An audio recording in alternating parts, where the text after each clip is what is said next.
César Cepeda, bienvenido a Cirque 21. ¿Cómo estás, mi hermano? Bien, bien, un gusto estar aquí y compartir un poquito de lo que hacemos. Qué genial. La verdad es que soy bastante así fan. Elena y las sombras me encantó. Soy un declarado fan del stop motion. La verdad es que te admiro muchísimo. Cuéntame un poquito más. ¿Cómo empezaste con esto?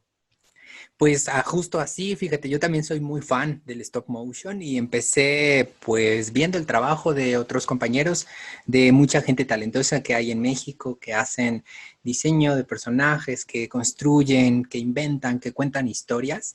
Yo empecé un poco porque me dediqué al teatro algunos años y pues ya de por sí venía como acostumbrado a contar historias y cuando conocí el stop motion me di cuenta que podía mezclar mi carrera, que yo estudié artes plásticas, con esto nuevo que descubrí en la vida, que es el teatro. Entonces es una manera increíble de contar historias a partir de la plasticidad y pues me enamoré y llevo ya más de 10 años haciendo stop motion. Vaya, vaya, más de 10 años haciendo stop motion. ¿Cómo fue tu primer corto o trabajaste en otro corto? ¿Cómo fue? Porque también creo que aventarse, no sé, como foráneo al mundo del stop motion se ve como bien difícil. Entonces, ¿cómo fue tu primera aproximación?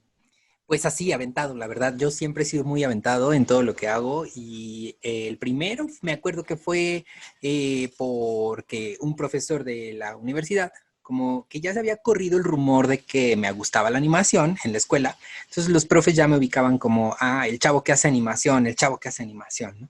Yo no sabía nada, o sea, yo estaba apenas en pañales, pero ya me decían así los profes y de pronto un profe me pasó una convocatoria de un concurso que se estaba realizando sobre arte contemporáneo con un público meta, que eran los niños. Entonces, me pareció muy interesante, decidí participar con una video instalación, con un personaje stop motion, y lo presentamos primero en Puebla, en Cholula, en un lugar que se llamaba Don Apolonio, que era una galería de arte, y lo curioso de ahí era que el público eran niños, entonces ellos iban a presenciar las piezas artísticas y al final elegían cuál había sido pues, su favorita, ¿no? La ganadora se iba a un concurso nacional y la ganadora nacional se iba a un concurso internacional que se iba a realizar en la ciudad de Quito, en Ecuador.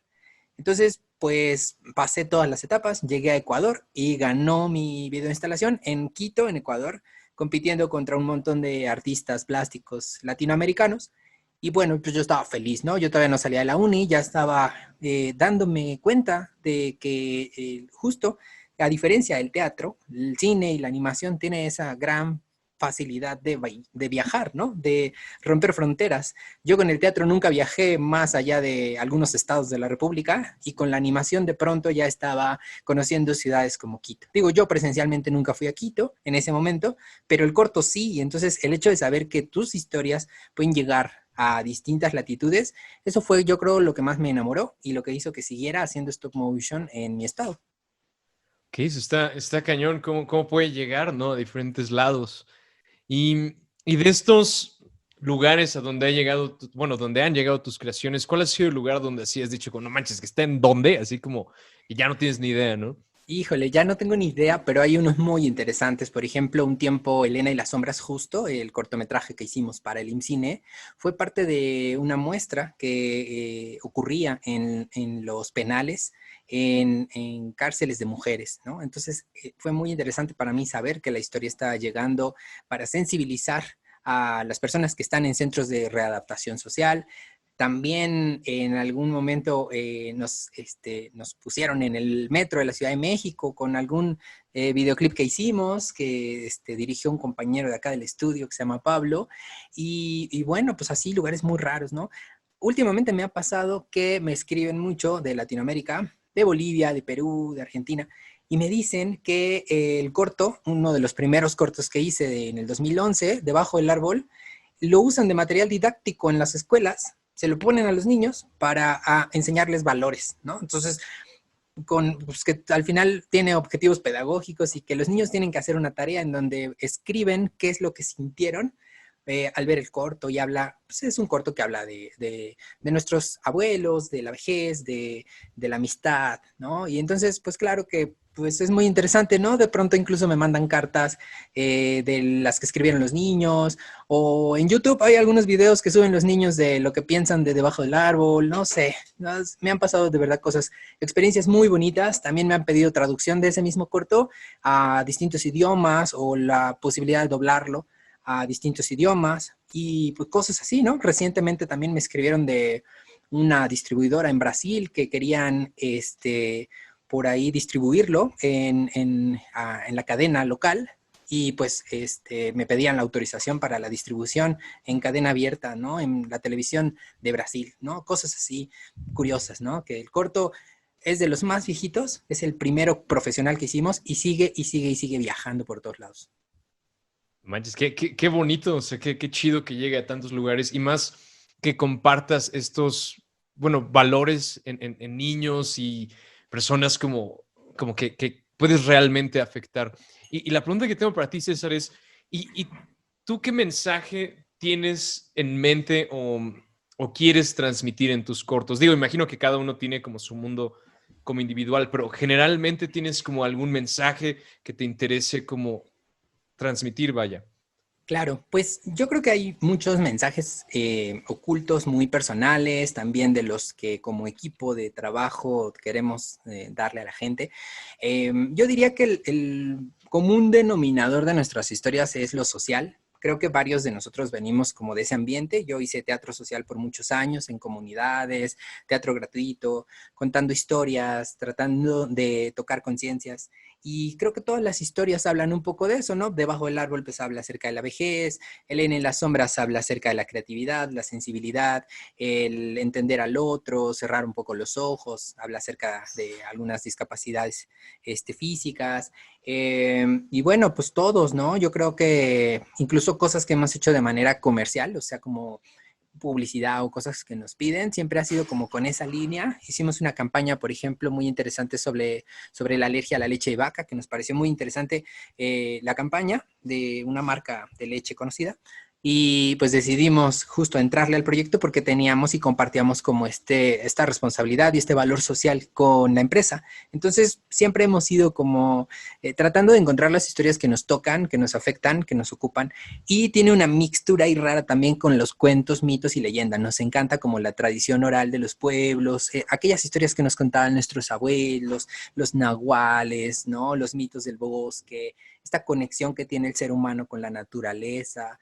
Un poco creo que también hay historias personales como acerca del abandono, del desprender, del dejar atrás, del desapego, de abrirte a nuevas experiencias, ¿no? Un poco como eso, ¿no? Cosas humanas, cosas sociales. Yo creo que metemos todo siempre en una licuadora y salen nuestras historias y tienen un poquito de nuestra alma, de nuestra creatividad y de nuestro talento técnico también, ¿no? Mm. Sí, creo que es inescapable, ¿no? En el arte, como de entrada que esté un poquito tuyo. Y la verdad es que sí he notado esto como su trasfondo como cultural de lo que me comentabas, de tradición oral y demás. Y qué chido que tenga este enfoque cultural. Creo que, si bien no sé si lo correcto sea decir que haga falta, sí está chido cuando con la gente lo hace, ¿no? Y el problema que creo que muchos se enfrentan con esto, y me gustaría preguntar a ti es, ¿y cómo concilias tú el indagar en el, como llamabas, teatro social o tus misiones sociales con la parte como de los negocios? O sea, ¿cómo? Porque te mencionaste que hiciste un comercial para un producto bueno, una empresa de productos lácteos. Entonces, ¿cómo concilias estos mundos? ¿Cómo entra el marketing en este aspecto?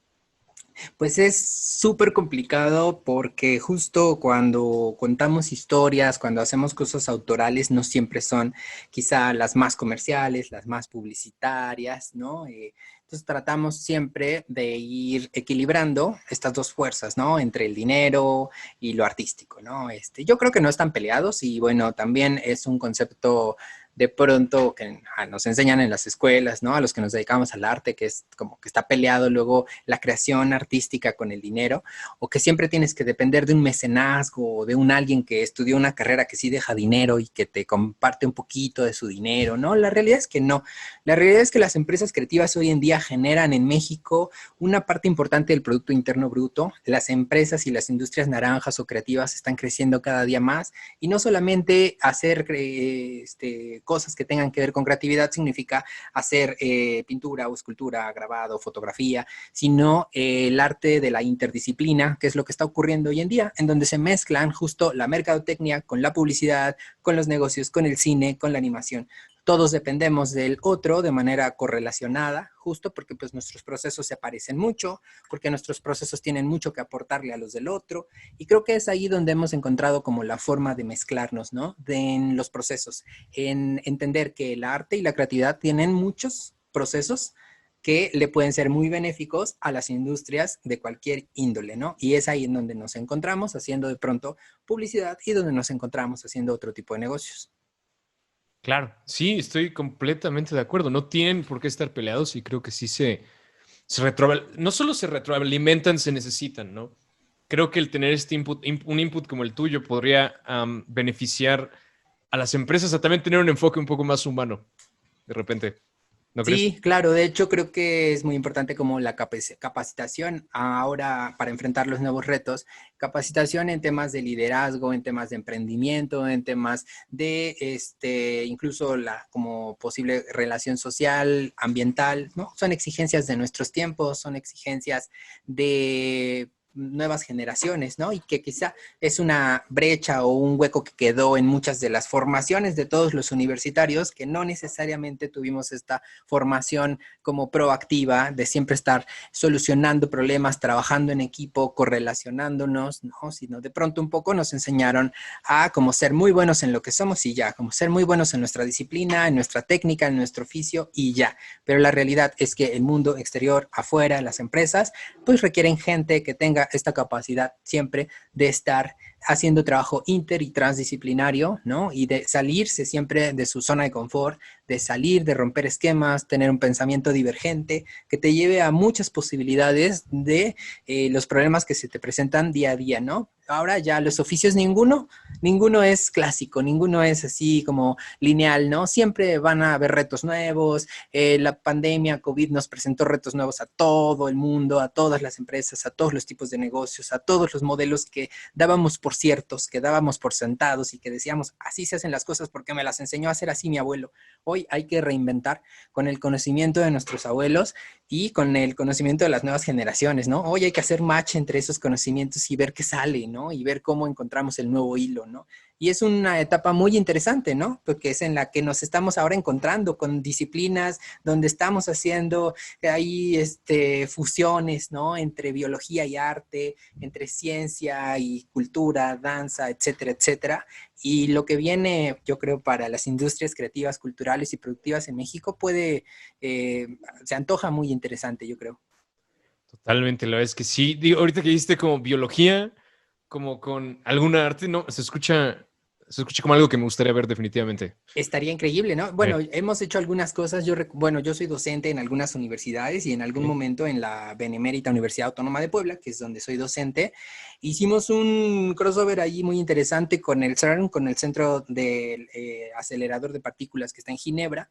Entonces estuvimos haciendo como unas apropiaciones a partir de información que nos mandaban del CERN para entender como el acelerador desde una perspectiva artística y entender todos los procesos que hay alrededor, ¿no? Hay cosas muy interesantes que está haciendo, por ejemplo, la UAP, que está aportando parte de la tecnología con el Ecocampus Universitario, que es un centro de investigación y sustentabilidad que se encuentra en Puebla. Entonces fuimos allá, fuimos a conocer a los investigadores, a los científicos, tuvimos charlas con biólogos, con científicos, con ingenieros y a partir de todas tuvimos una visita virtual al acelerador de partículas y con toda esa información cada uno de los creadores plásticos plasmaron un poco de lo que no solamente a través de mostrar con la plasticidad, sino poder tratar de hacer nosotros también nuestra propia experimentación, ¿no? Tratar de llegar a nuestras conclusiones. Fue un ejercicio súper interesante y creo que entre más ejercicios de esos se puedan dar, más vamos a entender que la investigación no es tan cerrada como pareciera, ¿no? Que la ciencia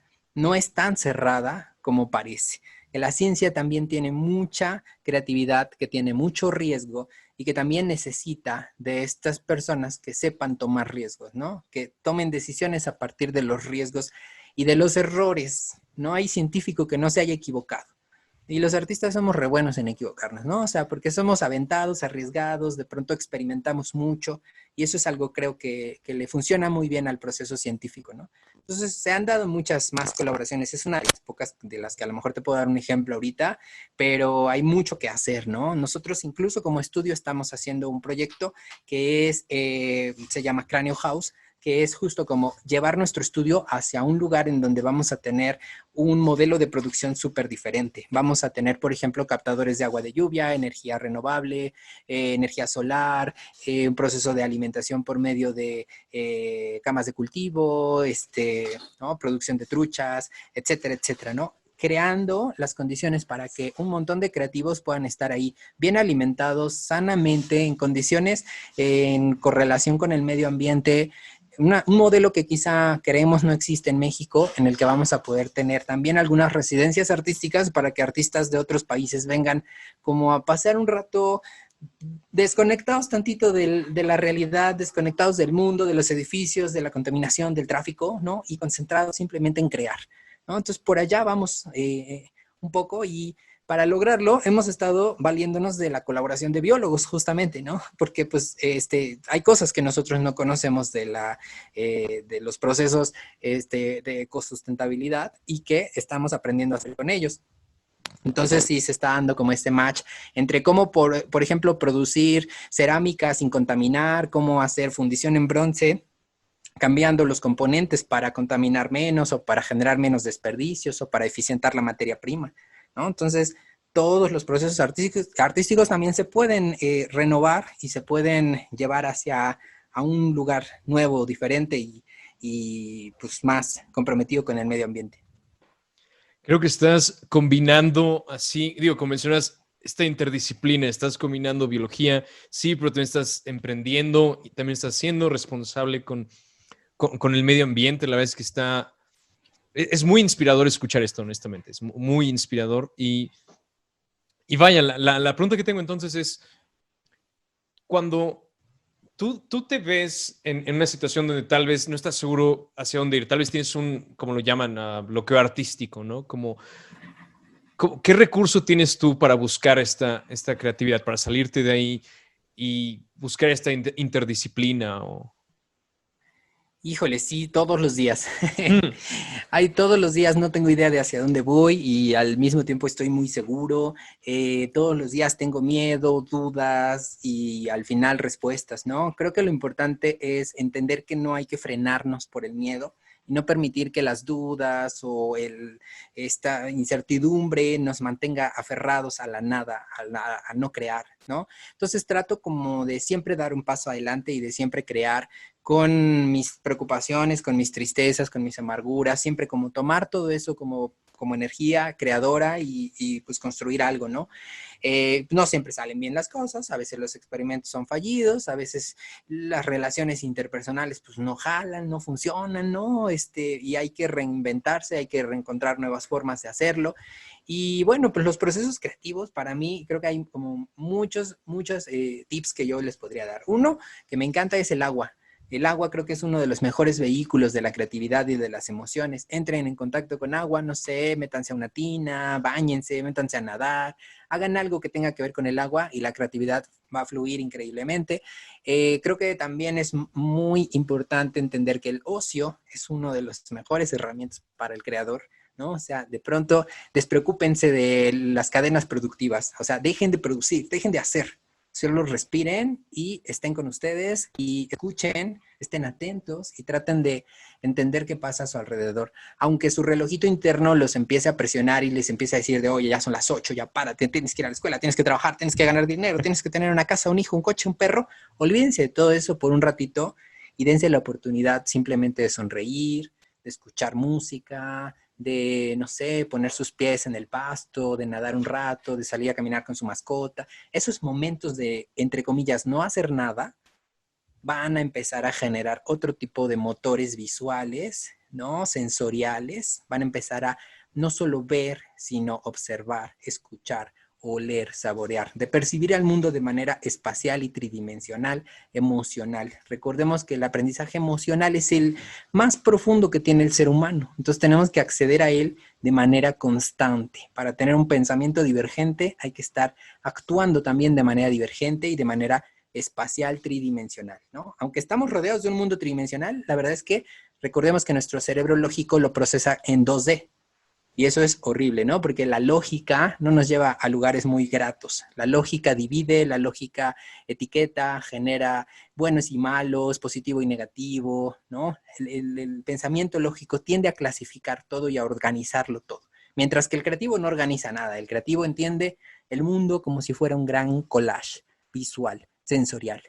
El hemisferio creativo de nuestro cerebro entiende el mundo como un flujo de energía. Entonces, pues hay que tratar de conectar más con el flujo de energía y eso lo podemos hacer pues, con muchas actividades, ¿no? El agua, no hacer nada, escuchar música, movernos, viajar, conocer lugares diferentes, personas diferentes, hacer cosas distintas, ¿no? Siempre tratar de salir del cajón en el que nos encontramos.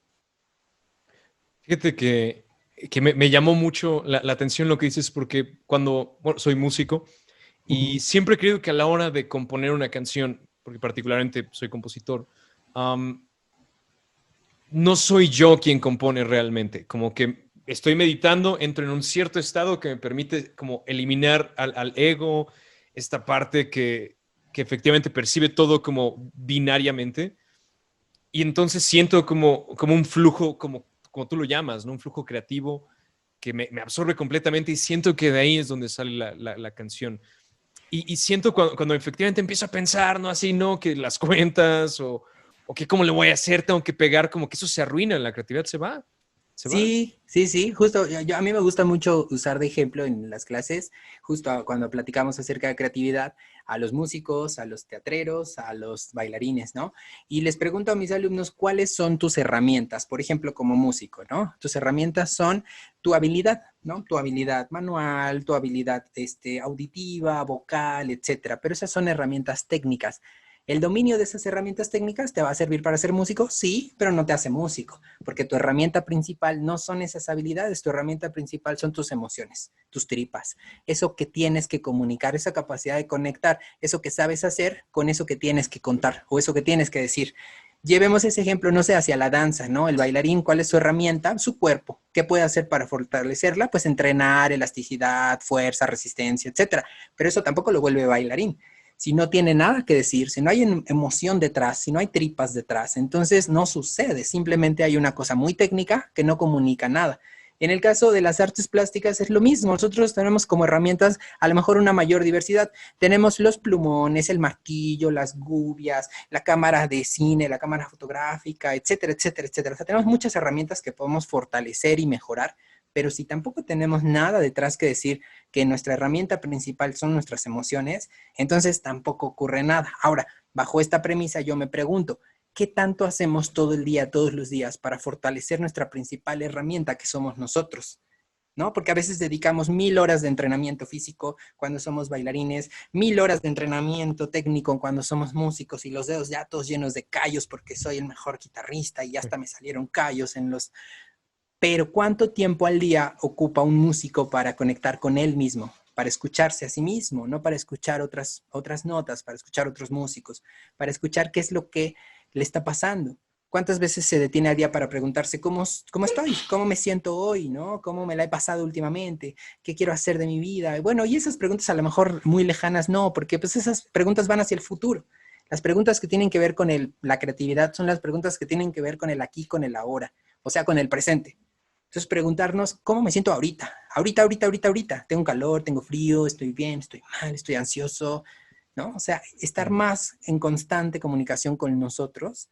Yo creo que esa es la mejor herramienta de cualquier músico, actor, bailarín, animador o cualquier oficio que tenga que ver con la creación, ¿no? Trabajar contigo desde adentro. Sí, fíjate que era justamente lo que te iba a preguntar, porque usualmente ese es un problema que encuentro. He hablado con bailarines, con músicos que pon tú que son muy buenos o tienen mucha habilidad físicamente, ¿no? Como bailarín, pero realmente no están seguros de qué discurso quieren dar. Es como es que no sé qué decir, ¿no? Claro. Y es triste, ¿no? Porque además muchos de estos recursos caducan, o sea, y suena feo, ¿no? Pero al bailarín se le acaban las piernas, ¿no? Al músico se le acaban los dedos, al rato la artritis ya no la aguantas, ¿no? Al artista plástico también se le acaba la vista, se le acaban las manos. Yo tuve una alumna increíble que es de las mejores ilustradoras que he conocido en mi vida, que tenía un proceso degenerativo de artritis. Entonces, ¿qué pasa cuando tu técnica, cuando eso de lo que se supone que vale hace valer tu carrera, ya no está? De pronto, cuando solamente apoyamos nuestra carrera en la técnica, se detiene la carrera cuando se acaba la técnica.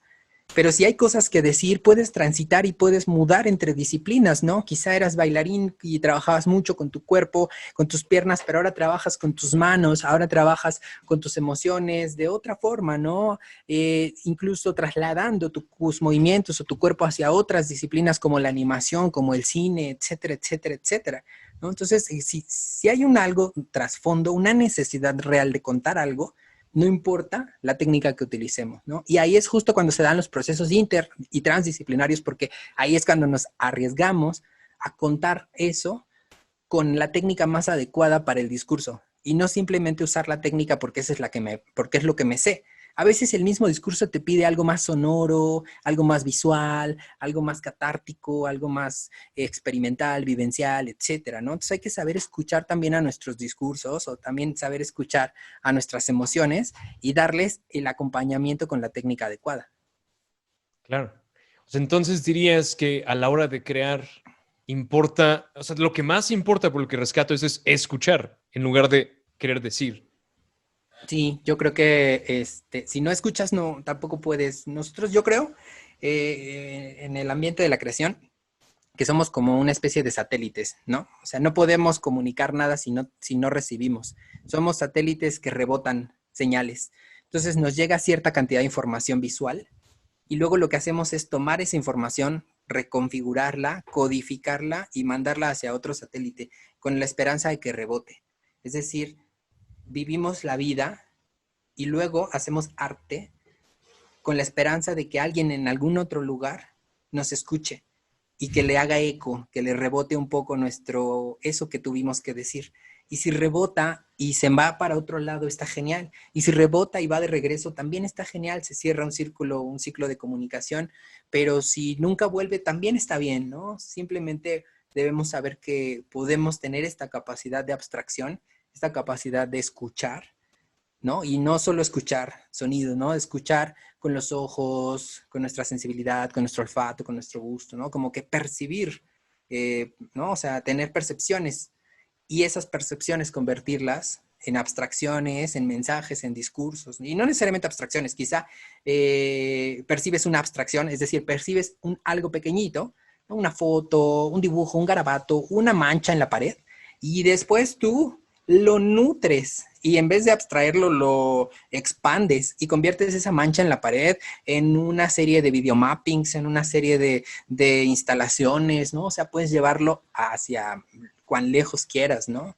Entonces, esa capacidad simplemente de convertir algo que percibiste en otra cosa más grande, más pequeña, más abstracta, más figurativa o como se te antoje, ¿no?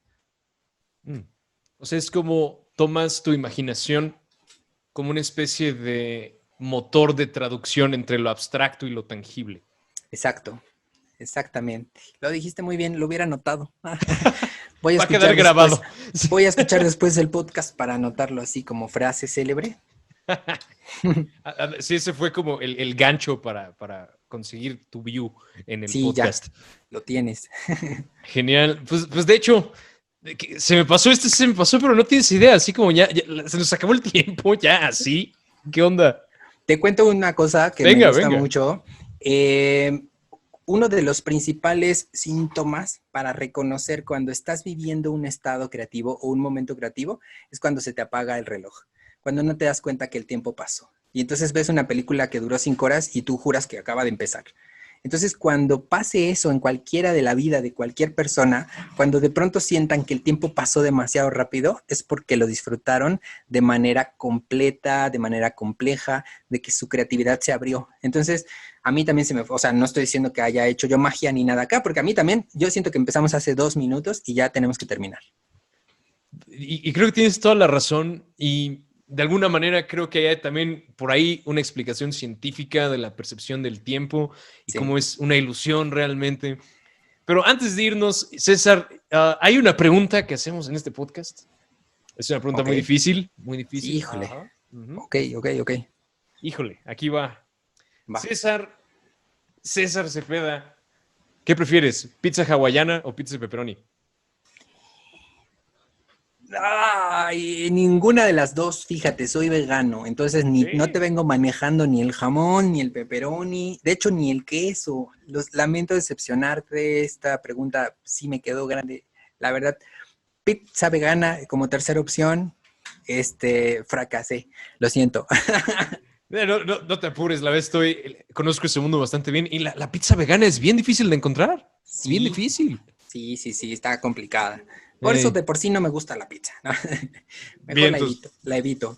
Ok, platillo vegano favorito. Los quelites. Quelites. Es una planta, una hierba endémica muy rica. Hay 7 especies, muchas más variedades, pero 7 como muy populares en México. Es un platillo típico de los pueblos, de la sierra, de los pueblos, de los ranchos. Delicioso, que todos tienen que probar en algún momento de su vida. Prueben los quelites, es un manjar. A ver, es que yo los voy a probar. Los quelites, qué buena idea. Además, la comida vegana personalmente sí me gusta mucho. Se me hace muy rica. Entonces, va a probar los quelites. Perfecto. César, muchísimas gracias por haber estado en Cirque 21. Fue un verdadero gusto hablar contigo. Me gustaría darte este espacio, este momento para que compartas tus redes, dónde te encontramos, en qué proyecto andas. Este es tu espacio, tu momento. Muchas gracias. Pues mira, voy a tratar de ser breve. Cráneo Estudio es un estudio en el que trabajo y pueden ver todo lo que hacemos. Búsquenos en redes como Cráneo con K, Cráneo Estudio, en Facebook, en Instagram y en todas nuestras redes. También tenemos un TikTok bastante simpático de Cráneo Estudio. Y les doy también mi canal de YouTube. Tengo un canal sobre tutoriales de procesos escultóricos para todos aquellos que están iniciándose en el mundo de la escultura. Es un canal totalmente gratuito y ahí van a encontrar tutoriales de cómo ir paso a paso introduciéndose, aunque nunca hayan hecho escultura. Estoy como César Cepeda, Cepeda con C, en YouTube y en Instagram como César Cepeda también con C. Y pues nada más. Genial. La verdad es que voy a poner todos esos links a todo lo que has demostrado para cualquier cosa. Ahí van a andar. César, una vez más, muchísimas gracias. Voy a estar súper al pendiente de Cráneo Estudio, de tu canal de escultura. Me voy a dar una vuelta. Te mando un abrazo enorme hasta Puebla. Muchísimas gracias por haber estado en este podcast. No, al contrario, muchas gracias y estuvo muy buena la plática. Lástima que duró tan poquito, que se me fue súper rápido y muchas gracias por la invitación. Va que va, César. Estés bien. Chao.